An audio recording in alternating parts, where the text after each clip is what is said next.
Hello and welcome to the Audio Epics podcast. I'm Domien. And I'm Eline. So, since we're in quarantine due to the coronavirus, we've decided to record another episode of our storytelling podcast. So, we've muted our family members on WhatsApp for a while, because strange thing is, when you can't see your family members face to face, that's when you start communicating much more. Yeah, exactly. So we've muted them so we can actually start talking about something else for a change and share it with complete strangers. Because we can. Wife, start talking. Okay, what should we talk about? Remember our wedding? It was a dreary Saturday. And only a few people turned up in the town hall, I remember, and church. In the evening after our wedding dance, the dance floor stayed empty. Around 12, a lot of people had left already, and when my mom started to declutter and clean the place up, and everyone started helping her, and a friend wanted to screen The Lord of the Rings, that would have made the perfect evening, but apparently we didn't have much to say on the matter, so instead, we were sent home, and back at home, after surviving the gigantic Gandalf by the front door, the plastic foil... Cardboard Gandalf. Yeah, okay, cardboard Gandalf. And then the plastic foil in the hall and the cookie crumbs in our bed. What did we do? I think we read all of our wedding cards out loud and then fell asleep. So, wouldn't you want a remake of our wedding? No, it was perfect. But yeah, that's a great topic to talk about in the light of last episode. Let's talk about remakes, reimaginings, and reboots. Okay, cool. Well, we've been talking about storytelling in adaptations in episode 9. In our most recent episode, episode 17, we've been talking about prequels, sequels, and midquels. And in this episode, we'd like to offer the sequel spin-off to those episodes and talk about remakes, reimaginings, and reboots. Everything. Right. So I hope you can all still follow. So let's very briefly recap what we talked about in those previous episodes, because especially adaptations, that was a long time ago. In a galaxy far, far away. No, it was right here actually, but it was a long time ago. Anyway, so adaptations, yeah, you can have all kinds of adaptations. From novel to screen, screen to novel, that's a novelization. Video game to movie, comic book to the screen, and of course some miscellaneous ones like theme park rides, toys, audio dramas, and so on. Yeah, we've talked about that, and we've talked about prequels. Prequels are take place before the main story. Sequels are what follows. Midquels are somewhat in between. We have spin-offs. They can take place in the same world or universe. It can be the story of a side character, etc., etc. You were there, right? Or you weren't? Yeah, or you should just listen again. Yeah, and then we talked about the sequel. Yes, that's a term we came up with. Yeah, because that's something something weird in between. Like that new Snow White and the Huntsman movie. The Winter's War, yeah. Yeah, that one. So yeah, it's possible to invent new formats. Often new things are invented because, actors or actresses die. Or if you desperately want to avoid casting an actress again, like in this case Kristen Stewart, then, you come up with a very... I think there were some personal reasons or something, because she had a fling with the director. I don't know. I don't really know. Yeah, we don't really know. I don't want to know. I don't want to spread any rumors. We shouldn't gossip. Yeah, no. Gossiping is wrong. Yes. So why this recap? Because we think there can be a thin line between an adaptation and a reimagining, for example, depending on how faithful it is. I think about the Mist movie, based on Stephen King short story. Yeah, the movie had a very different ending than the book. Very different. Movie ending wanted to... the movie ending made you want to kill yourself, and the novel ending was quite hopeful. So that's different. Yeah. And then some spin-offs may actually introduce new elements that put it more in the direction of a reimagining, perhaps. So it's all kind of muddled. Yeah. So we have remakes, reimaginings, and reboots. What are the differences? Right, okay. Let's get into the nitty-gritty of today's actual topic. So, what is a remake? What's a remake? Well, usually, I'd say very simply, remake is when you make the same movie again. Or a game. Could be a game, too. Oh, yeah, right. The same movie by other creators or years later? I think a remake is almost always by different people and quite a while later, right? Yeah. Normally.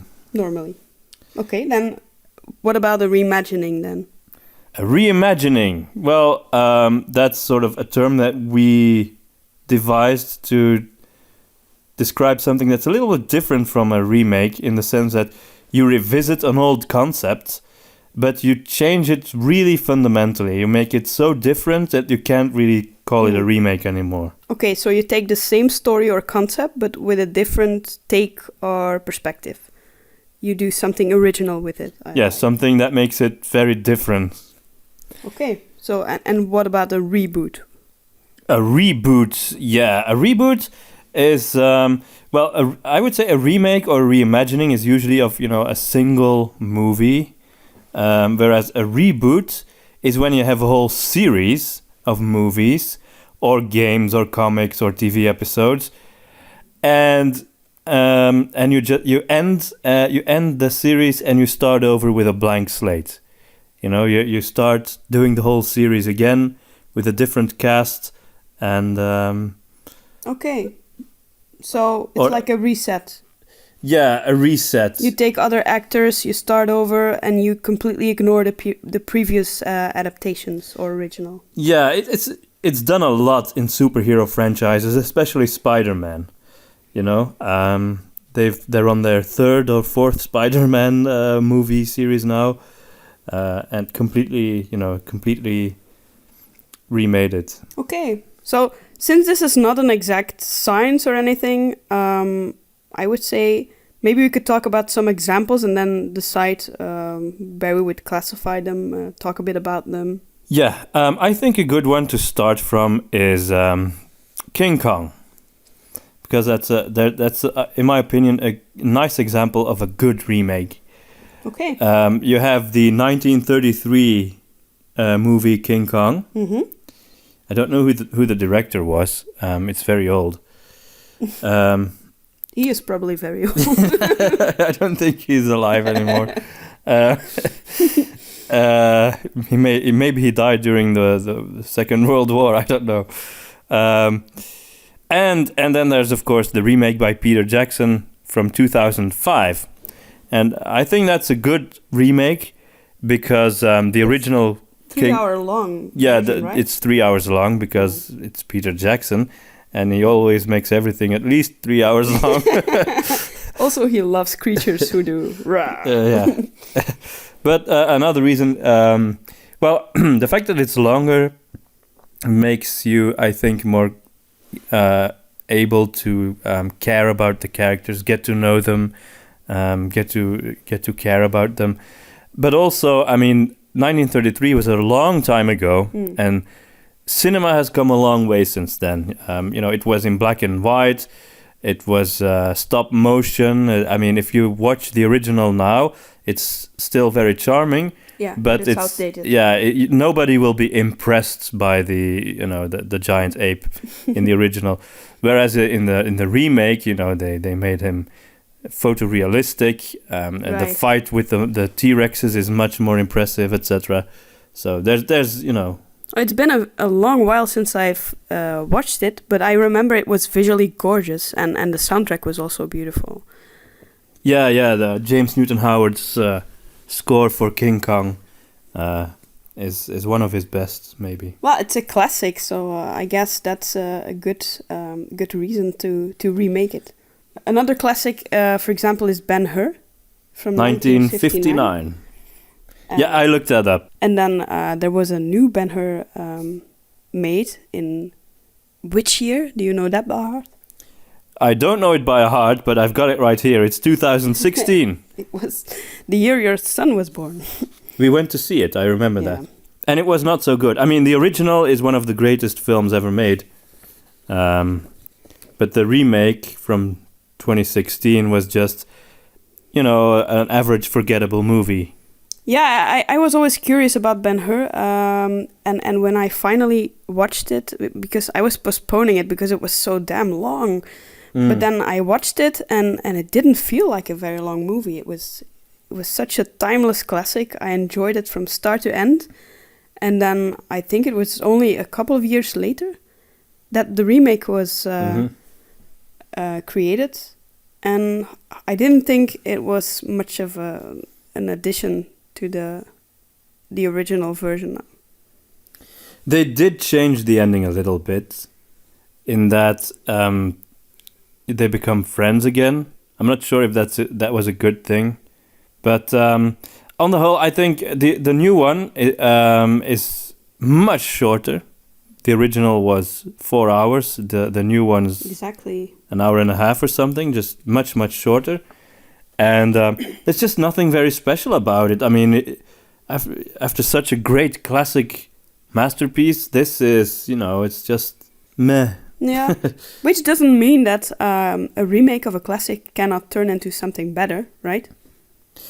Yeah, this may not be the most popular opinion out there, but there's the movie The Time Machine, the old one from the 50s, was of course an adaptation of the story by H.G. Wells, and it was fine. I mean, it was enjoyable. It was nicely done. The Time Machine itself had a great look, but I think the remake from 2002 with Guy Pearce, that one is actually better.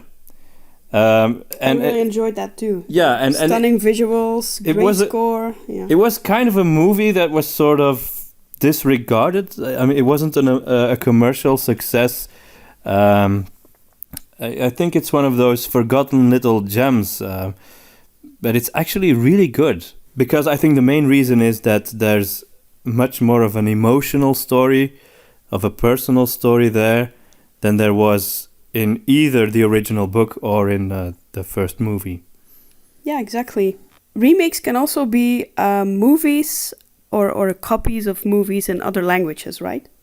Oh, right. Yeah. When they remake a movie that was popular, they make an American version of it, for example.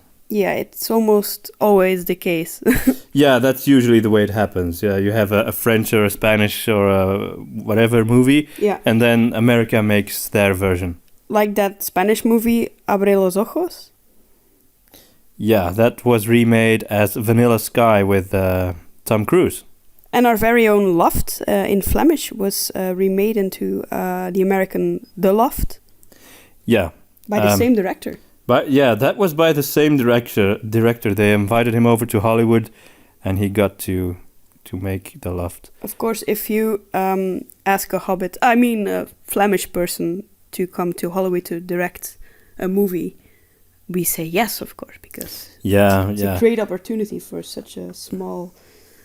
Yeah, no, the two guys from Belgium now got to make the new Bad Boys movie. Right. Took over from Michael Bay. And you used to know one of them, actually, didn't you? Yeah, he was even on my birthday party at some point. Yeah, I was there too. I remember that. That was when we first met. Right, that was the year we first met, yeah. So, yeah, when we first met, the director of Bad Boys 3 was there. We feel so important now. Okay. Another example of a remake is Ringu, Japanese version of The Ring. No.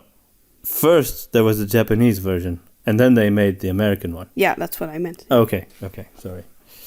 But I haven't seen... Yeah, I think I did watch the original one. Really? In this late night special... Come to think of it, the creepy girl with the long black hair, that's very Japanese. It is, but it's something that kind of found its way into modern horror movies in all cultures. Let me guess, The Grudge was originally Japanese too? Yeah, Must exactly. be. If long black hair is involved, it's Japanese. Yeah, or dark puddles of water. Things like that. Well, it's because it's another culture. It's so creepy. There's so many adaptations and remakes from Japanese horror movies. I can understand why. And then, of course, the British version of The Office with Ricky Gervais was remade as The Office with Steve Carell. That's a remake of a sitcom, so that's possible too. Right. Hadn't thought of that. Then these days, I think a lot of remakes are by the creative hand, or not so creative hand, for you to decide, of Disney. Well, everything's by Disney by now. I mean, they've bought everything there is, so everything is by them. Not audio epics. No, not yet. The earliest of their, now they've done all of these live action versions of their classic animated features. Yeah, or they're planning to at some point. Yeah, they've got a whole list planned because, why make something new if you can just do the old one again? But the first one of those was quite a while ago. That was 101 Dalmatians with Glenn Close. Right, I remember that one. Yeah, it was a long time ago. But then they did Cinderella about, I don't know, when was that? 10 years ago? That long? Not even. I don't know. I don't think so. And but then after that, there was a period when they started really overdoing it. Recently, yeah, with Aladdin, Dumbo, The Lion King, Beauty and the Beast. That was all within a year and a half or so. Yeah, we've only watched Cinderella, I think, and Beauty and the Beast. Cinderella was quite enjoyable, although I wasn't really fond of Helena Bonham Carter as the fairy. I usually enjoy her acting, but I just don't think she's fit for that part. I agree. I think the fairy godmother should be innocence. And Helena Bonham Carter is a lot of things, but she doesn't project innocence. Crazy, for example. Yeah, I mean, she's great in like in... wicked stuff. Yeah, like in Sweeney Todd, she's great, but fairy godmother, not really her thing, I think. Yeah, and Beauty but it and was the a good Beast. movie. I liked the movie. Beauty and the Beast, that was a remake that I personally felt was really bad. Yeah, really bad. I didn't like that either. The animation was perfect. What can you possibly add to that? It's kind of like Ben-Hur, if you have something that was such a classic, that's so, people watch it again and again to this day, why would you remake that? I mean, people loved the original King Kong, but it's not a movie that people watch again and again, the original black and white version of King Kong. But Ben-Hur, to this day, people watch it. And the same is true for Beauty and the Beast. I mean, it's gorgeous. Yeah. The music is great. It's pretty much a flawless movie. Great storytelling. That's why I never went to see The Lion King, because that's a great movie as well, a great animation. It's the first one I ever saw in the theaters as a child, and I don't want them to spoil it. No, so I can't really comment on it either, because I haven't seen it either, the new Lion King. But I heard from a lot of people that there were problems with, turning the characters into photorealistic animals, because they don't really have much expression. Yeah, it's not a documentary, right? Yeah, sort of like a Serengeti documentary. But that was one of the many issues I had with the Beauty and the Beast remake as well, was that, you look at the original animation and you see Lumiere, the talking candle, And he's got these big eyes and this wide smile, and it's very, very, it's the sort of thing you can only do in animation, in a cartoon, a singing candle and making it work. But turning that into live action it's tantamount to just not understanding what animation is, what it is about. Mm-hmm. Because the CGI version of Lumiere, even though he was voiced by Ewan McGregor, it's just boring and stiff and no expression, because it was just a candlestick that moved. What a waste of McGregor talent. Yeah, and Ian McKellen as the clock. I mean, right. What a waste. What a waste.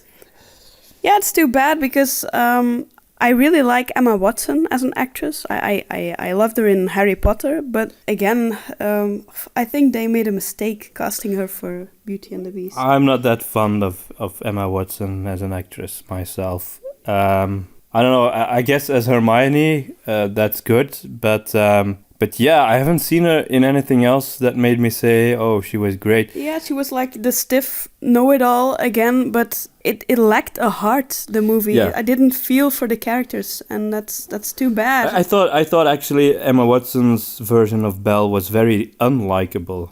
While she came across as very snooty. Yeah, exactly. While Gaston was more likable than in the animation. Yeah, exactly. You had Luke Evans as Gaston, and you remember him as Bard and as Vlad in the Dracula movie, and you like him because that's how you remember him from those movies. But even in this, there's something about the way he plays the character that makes him more likable than Belle. Yeah. That's a problem. That's a big problem. That can have been their intention. No. So it was, I didn't really feel for the characters, and then, but I watched the trailer for Dumbo, and which is weird because it's directed by Tim Burton, but I teared up just watching the trailer. I haven't seen the movie yet, but I thought it was really, well, maybe because I was... I'd be happy to see it also because I'm always interested in a new Tim Burton movie. I know that people criticize him for doing the same thing again and again. Which is true. Which is true, but it's like, like we talked about with James Horner, he was criticized for doing the same thing again and again. Da-da-da-da. Yeah, sure. But that same thing was so awesome that I don't mind having more of it. And I kind of feel that way about Tim Burton too. I do think that each of his movies is different enough that, they deserve to exist. But on the other hand, I also feel that Tim Burton often lacks heart. Yeah. Not the man, I don't know him, but I mean his movies.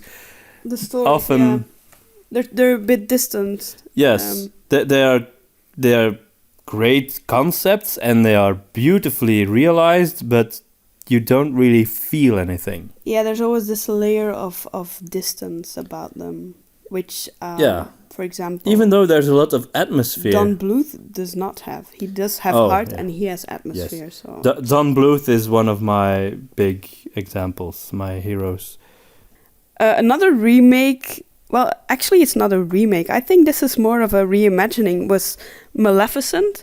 Right, of course. Which I think really did contribute to the original Sleeping Beauty. I think if we do add that one to the list of Disney live action, revisitation, remake things, then Maleficent is easily the best.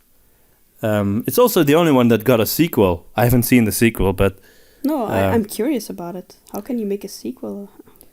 But I did think that Maleficent was really good. Also, Angelina Jolie was perfect for the role. Yes, no, that's good casting. But yeah, I would say it's more of a reimagining than a remake. It was actually the story of Sleeping Beauty, but then told from Maleficent's perspective, and also there was this twist about Yeah, it. they really changed it. Yeah, so Stefan turns out to be the bad guy in this story, and he was once best friends, even romantically involved with Maleficent, but his ambition kind of gets in the way of their friendship. Well, kind of is the understatement of the century. There's this suggestion that the love of the prince is not true love, but the love that is like that of a mother or a guardian would be true love, actually, which is kind of it really works in the ending more so than what they did with Frozen, I think. And I thought it was really original. I think one of the reasons why it works is that the prince is not a villain. He's actually a great guy, and he may end up marrying Aurora, you know? Yeah, exactly. Who knows? He's a good guy, but you cannot expect true love's kiss from a guy you've met once. Exactly. True love doesn't work that way. True love comes from truly investing and caring, and that's what... Yeah. So it's a different message. It's true love needs work, or in the case of Frozen, true love does not exist because all guys suck. Yeah, that's kind of what Frozen was saying. We're not fans of Frozen. And yeah, in this case, Maleficent becomes the main character.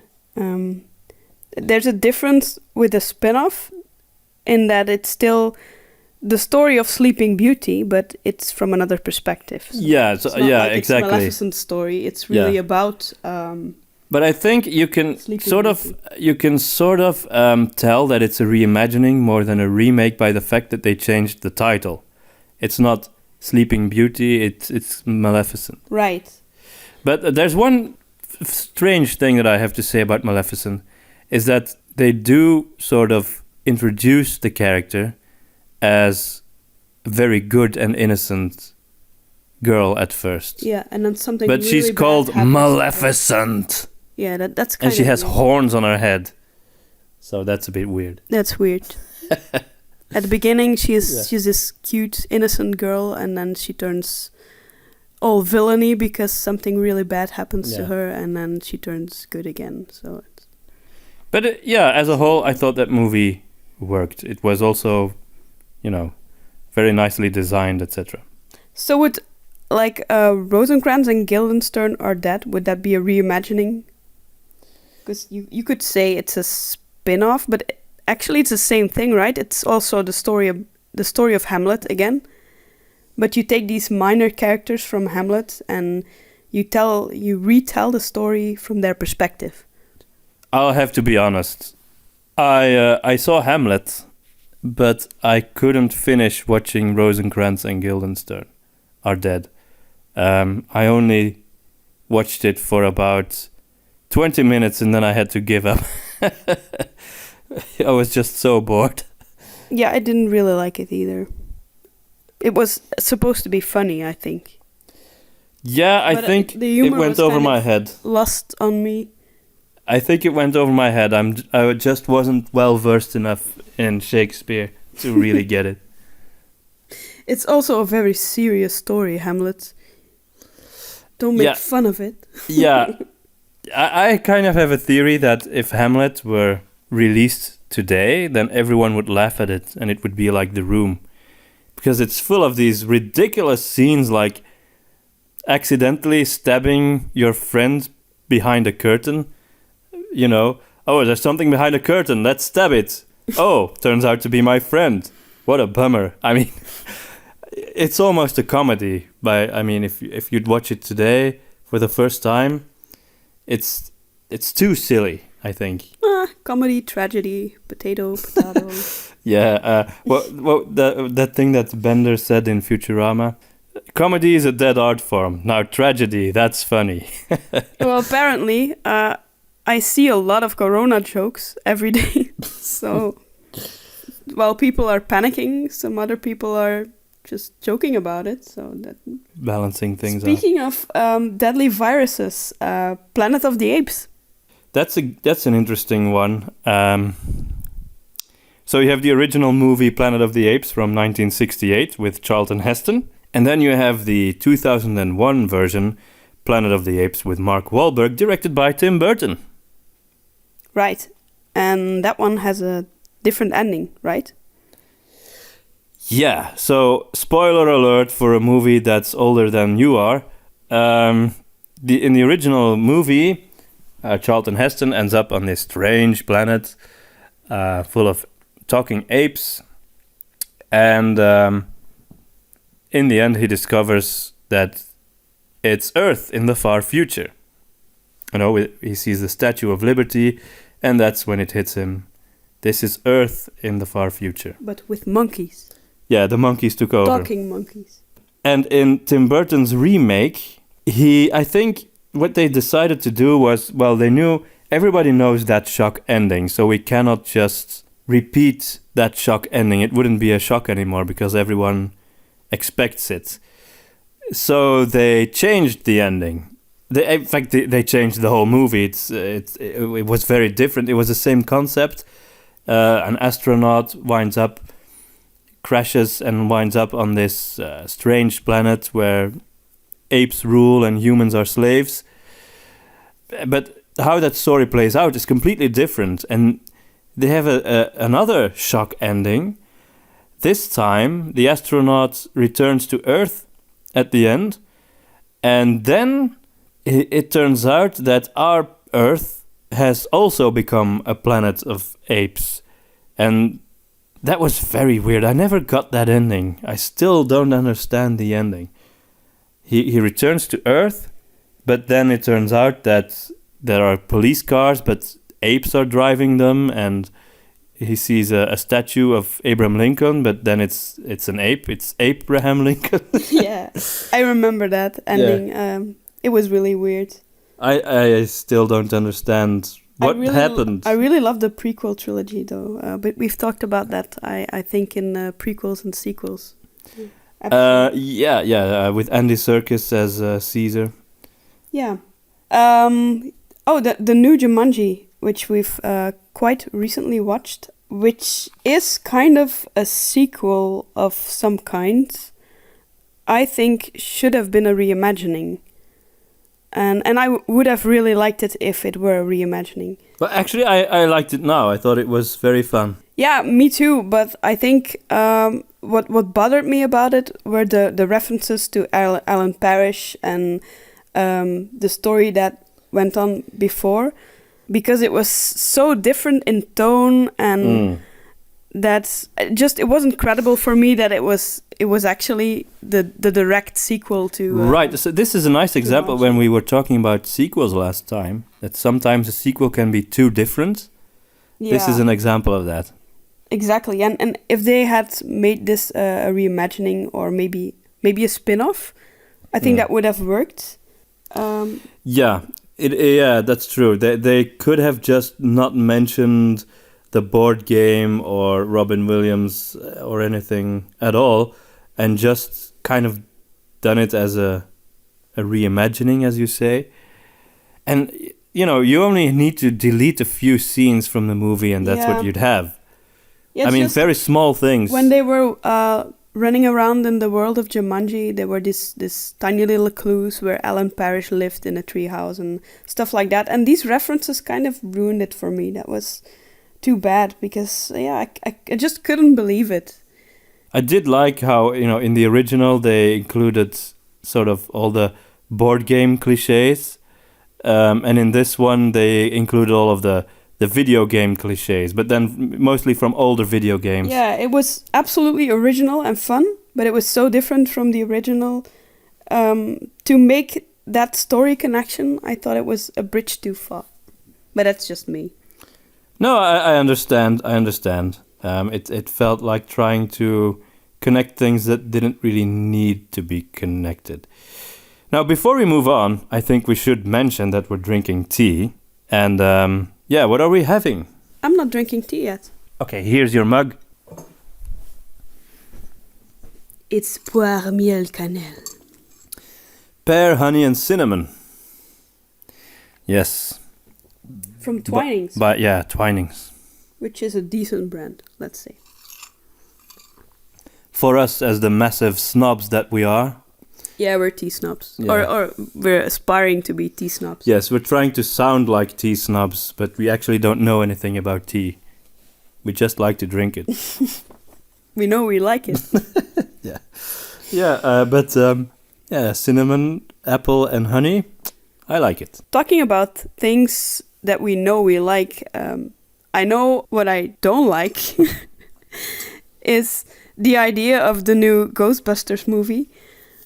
And that's why I didn't watch it. Why didn't you like the idea? Because the concept was too ridiculous. It's just, the new one is just Ghostbusters, but then with an all-female cast instead of an all-male cast. I don't know. I don't remember. It's been too long. Aren't the things that they carry on their backs sort of like vacuum cleaners for ghosts? Yeah. So it kind of makes sense that they're all women. That's sexist. But hey, now that you mention it, maybe I should. That's why it has to be an all-female cast. I get it now. They're cleaning ladies. Yeah. And since ghosts are kind of like sheets, big white sheets that exactly. float into space. It's much better than the original. Okay. I never thought of it like that. Yeah. So. Well, I've watched the original and I remember it was slow and boring. Wow, that's an unpopular opinion, I think. A lot of it's for many people the original is like a big classic wonderful movie. I don't really like it either though. So was that new movie well received then in general by the fans? No, it was a big flop. And they're doing another reimagining again now. This time with a mixed cast of teenagers. Oh. Not yellow ducks or something? No, and it's set in a rural area instead of in a city, and it's completely different again. Thinking about the coronavirus again, because it's everywhere, frankly. I was thinking about the novel I Am Legend, which inspired 3 movies. 3? Which are, in fact, all adaptations, right? Because it was a novel first. Yeah, so it's hard to speak from a reimagining in that case, right? Because it's an adaptation of a novel each time. Yeah. Unless one movie would be based on a former adaptation of the novel. We're getting into very complex territory. Like the Lego Batman movie, that's impossible to define. Yeah. Let's not go there again. But anyway, I Am Legend as a novel inspired The Last Man on Earth, which was a movie from 1964. And then The Omega Man, which was also with Charlton Heston, I think. Oh, really? I think. I only saw I Am Legend, which was in 2007. With Will Smith. Yeah, that was cool. Because it had a German Shepherd in it. And that's always cool. Yeah, like Fallout, the game. Yeah. But then The Omega Man apparently was based on the same novel. The 1971 movie, which I haven't watched. But I think it's interesting that when you have these different adaptations, it's always good to wonder, is it another adaptation of the novel, or is this just a remake of the former adaptation? I've only seen the Will Smith version, but I've read reviews of the novel on Goodreads, and what I seem to get from those reviews was that the main character in the book is really not such a nice guy. He's not a very likable character. He's actually kind of That's impossible. A jerk. He's a dog person. I'm not sure if the dog is in the book. Dog people are always nice. It's cat people you should be aware of. That aware aside, of cat people. And the book I thought was much darker, much more of a downer. The movie, they ended on hopeful notes. I think, I'm not sure, I haven't read the book, but I think I like the movie with Will Smith more. Anyway. We should rewatch that movie. It was cool. And it had great music as well. I think we have it on DVD.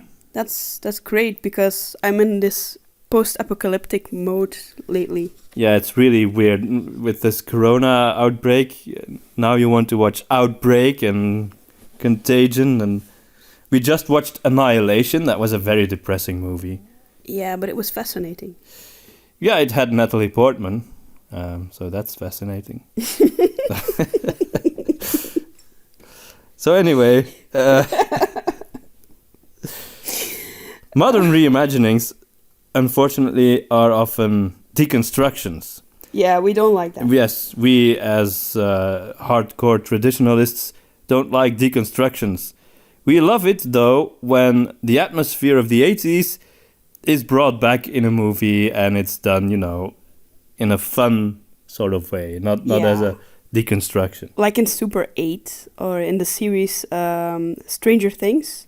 Stranger Things was great. Yeah, it captured the 80s vibe so well, and it was new.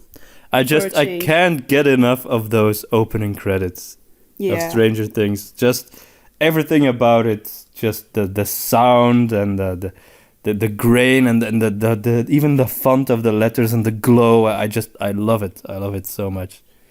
Yeah, we're really not fond of these deconstructions.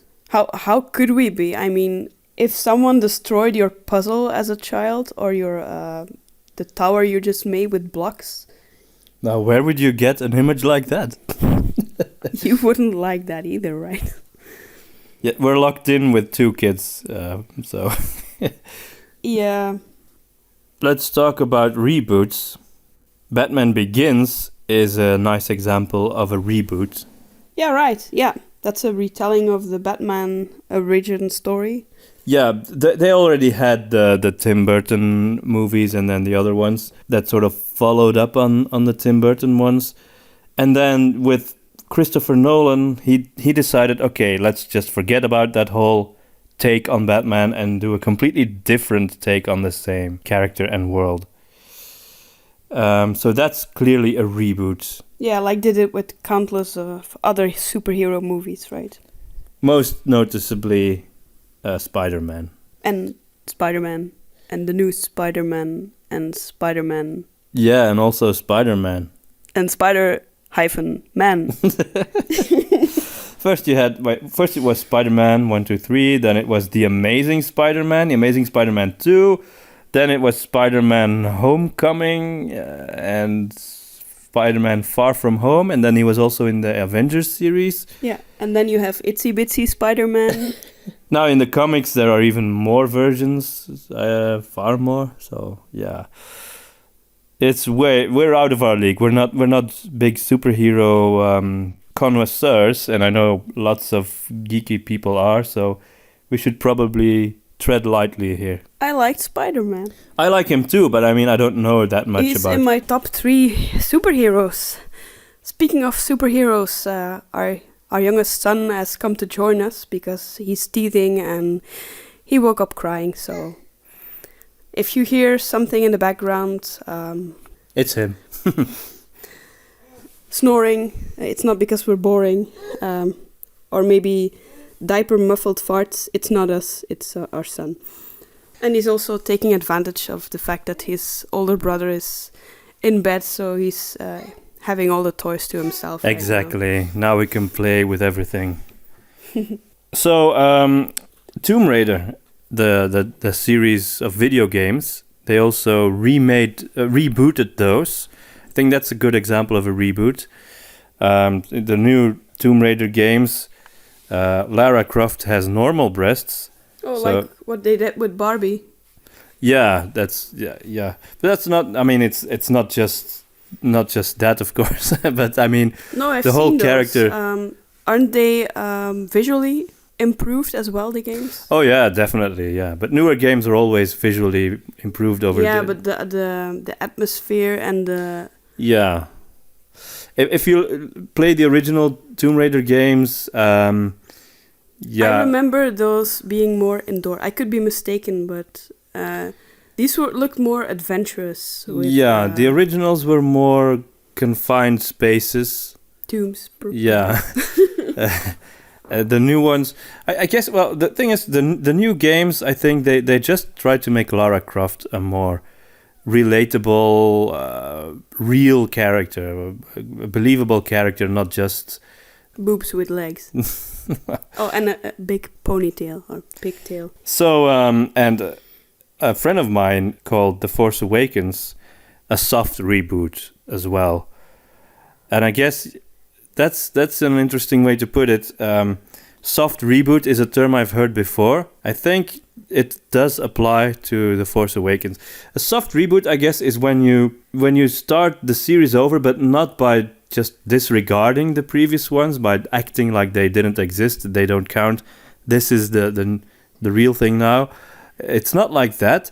It's more like you take up the series again and do it in such a way that you want to draw in an audience that hasn't watched the originals and never will. Or may never watch. And in the case of The Force Awakens, they tried to do it by really copying the original movie in many ways. That's sort of how I would see that.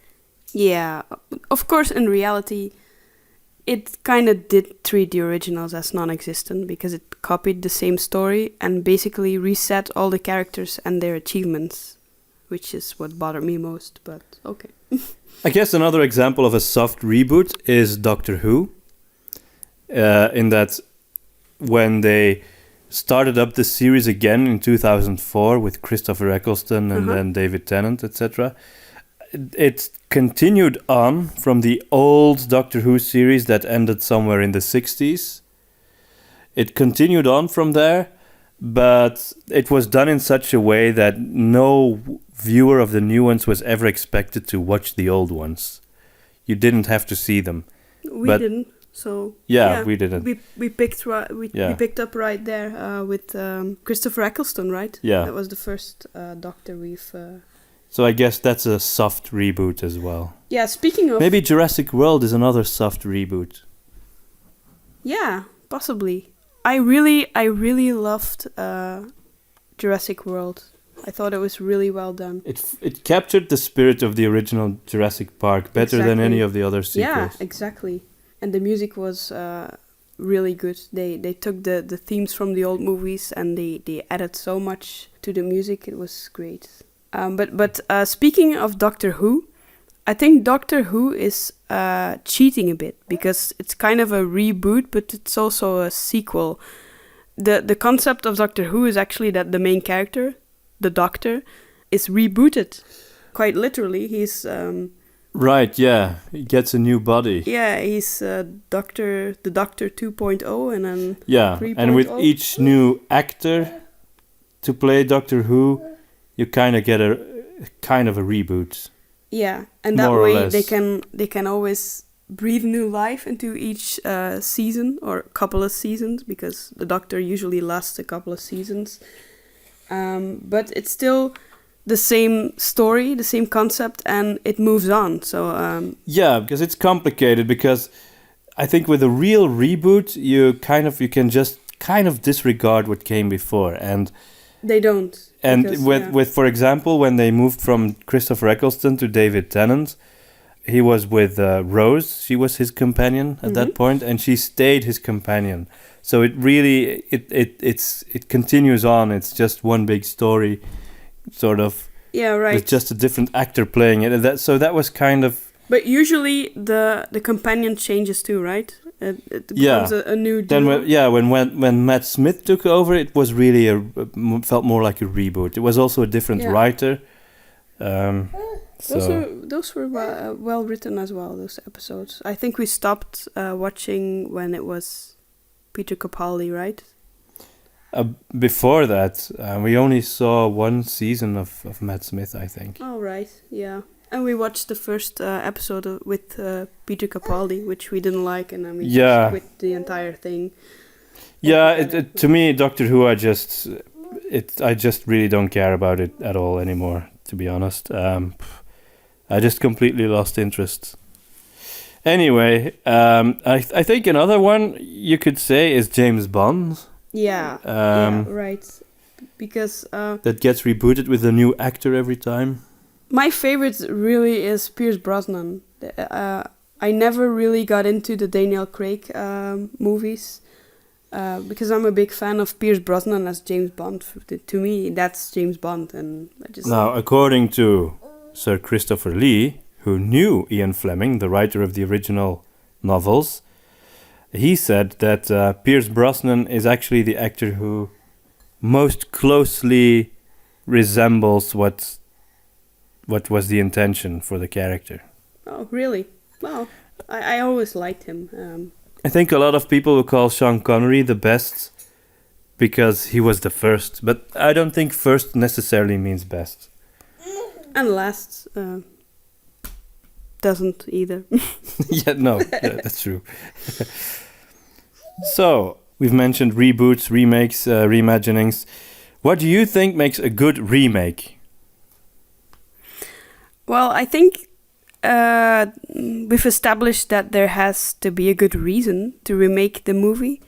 Did the old movie have outdated special effects, for example? Or could you tell the story from a new angle? Bring something fresh into it. Or for example, from another language. When you have a movie from another language, can you... It's not just the language usually, it's also... you have this other culture. And it can be interesting to put the same story in a different culture with a different language. Often it has a different style too. A bad reason would be I want more money, and I've already done this movie, so I'm gonna do it again, and that will take less time and get me my money again. That reminds me, we did a remake.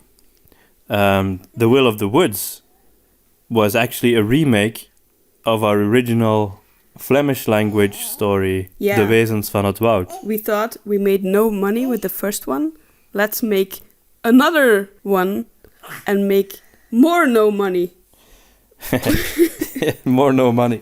No, but we did want to reach a wider audience because the audience of people who speak Flemish is extremely small. So by translating the story and releasing it in English, we could reach more listeners.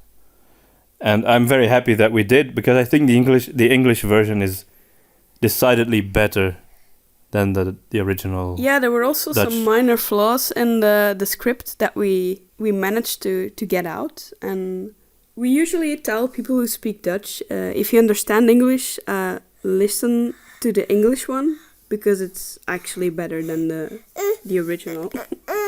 Yeah. Meanwhile, our son is trying to steal my recording device. And trying to pull off your beard. Yes, also. It's real. So even though a remake should, do something fresh with the original, at the same time, I would also say that it has to be true to the spirit of the original and not stray too far from that either. Right, yeah. And while remakes can be great, directors should be very careful, because if you want to remake a near flawless masterpiece, that's rarely a good idea. Yeah, we've mentioned a couple of examples of that. Yeah. Like Ben-Hur was a completely unnecessary sequel, actually. Yeah, exactly. Now, on the other hand, remakes of not so great movies can actually be really good if you spot the flaw in the original and you can fix it. Yeah, theoretically that would be a great idea, except I don't think it happens very often, because if a movie is really just not good, then it won't be very popular usually, or I don't know, I don't think a lot of people will feel the interest in remaking it. Yeah, I guess. And in any case, if you remake a movie and there were some minor flaws, this is your chance to fix them, right? So it will happen all the time. So what makes a good reimagining? Well, I think in case of a reimagining, the audience will be more lenient if you make it clear from the start that it's really about something, that it's really something different. A different title can help. Yeah, that reminds me of all of those YA fairy tale retelling books that they have these days. You know those? Yeah, like red and white and all these Yeah, really abstract titles. yeah, and they're all retellings of classic fairy tales as YA novels. Or apple or bear. Apple, yeah. I don't know. I would say that though on the whole, minor changes are not really the point. I mean, you just do something new then if you're just going to change one small thing. So what makes a good reboot? I think, like a remake, it should add or improve something about the original. For example, what you said about Lara Croft, that they wanted to make her more realistic and relatable. That's interesting, I think, an interesting start for Reboot. And I also think it's important not to reboot too soon. Because Right. I think the Spider-Man reboot came too soon. And like I said, I really like Spider-Man. But there are so many Spider-Man reboots. The thing is, I didn't really get it when I saw the reboots, the first reboots. I mean, which one? The Amazing Spider-Man. Yeah, right. I didn't really. I thought, well, we've had just the Tobey seen this Maguire movie. ones. Yeah, Yeah, and they were quite similar. yeah, it was so similar. It wasn't that much later. I just didn't get why you would do something so similar so soon after. And they were good. Yeah, I mean, they're a bit different, but not that different. So an appropriate amount of time later, yes, but Yeah. it's probably better to wait a bit. So which movies would we like to see a remake of? Not Lord of the Rings, of course. No, not Lord of the Rings. I don't think there's any need for a Lord of the Rings remake. Yeah, we don't think anyone will be able to top Peter Jackson's movies. One thing that I might be interested in, though, when it comes to the Lord of the Rings, is a new animated version, perhaps in series form, where you really take the time to show all the, the slower things, the slower parts of it. But I don't know. I don't really think it's necessary. One thing that I would really like to see a remake of would be... I know what you're going to say. Yeah, what am I going to say? The Neverending Story. That's correct. You know me too well.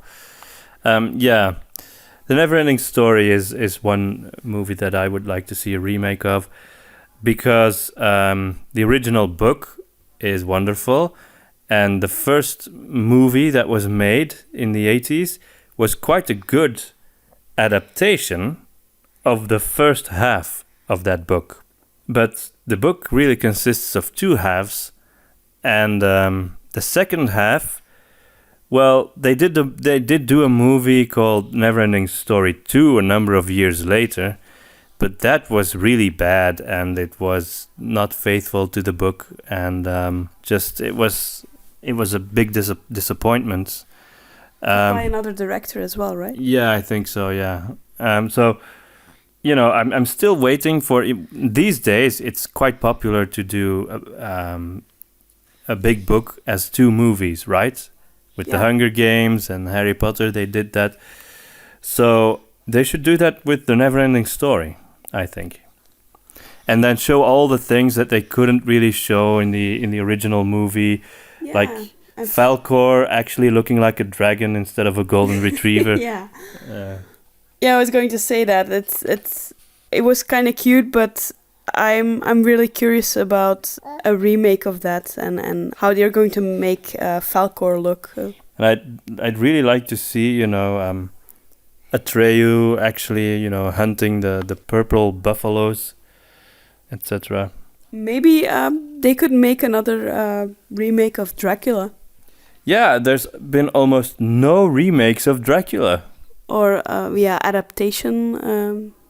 Thin line. Maybe an adaptation because none of the different movies based on Dracula are actually very faithful to the novel, right? No, they've never really done a completely faithful adaptation. Never.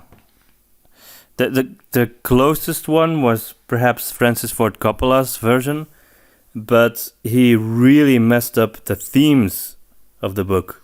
He turned it into a story about venereal disease. You mean Bram Stoker's Dracula? Yeah, it was called Bram Stoker's Dracula, but while the plot was the same as the book, I feel that thematically he messed up. I really liked the most recent one, but that was more like a reimagining, I think, of the story. Oh, you mean the Luke Evans one? Yeah. Yeah, that was more of the origin story. It wasn't really about what the book is about. No, I really like that. So it's cool that they still make things like that as well. It was a cool take on the Dracula story. Yeah, and I also think they can never have too many reimaginings of the Arthur legend. You had Excalibur and you had the series Merlin, and I wouldn't mind if there were more movies or series in that universe or that legend, that setting. I think there was a King Arthur movie last year or something, very recently. Oh, we should watch it then. Yeah, I have no idea what it's like, but I know it exists. Okay, so dear listeners, are there any movies you would like to see a remake of? Please let us know. Yeah, we're curious about that. If you want to see a remake of a movie you like in particular, share it with us in the comments section. All right. For all of you people out there in quarantine, I hope if you're ill, you get better soon. We pray for you and your families. And if you're bored, we want to remind you that all of our audio dramas, audiobooks, dramatized audiobooks, maybe we should do a whole episode on the distinction between those. They're all online for free on our YouTube channel and on our podcast. So knock yourself out. Not literally, of course. And please enjoy our backlog of storytelling podcast episodes. If you really can't sleep, they're a perfect antidote. Enjoy and take care. Till next time. Bye.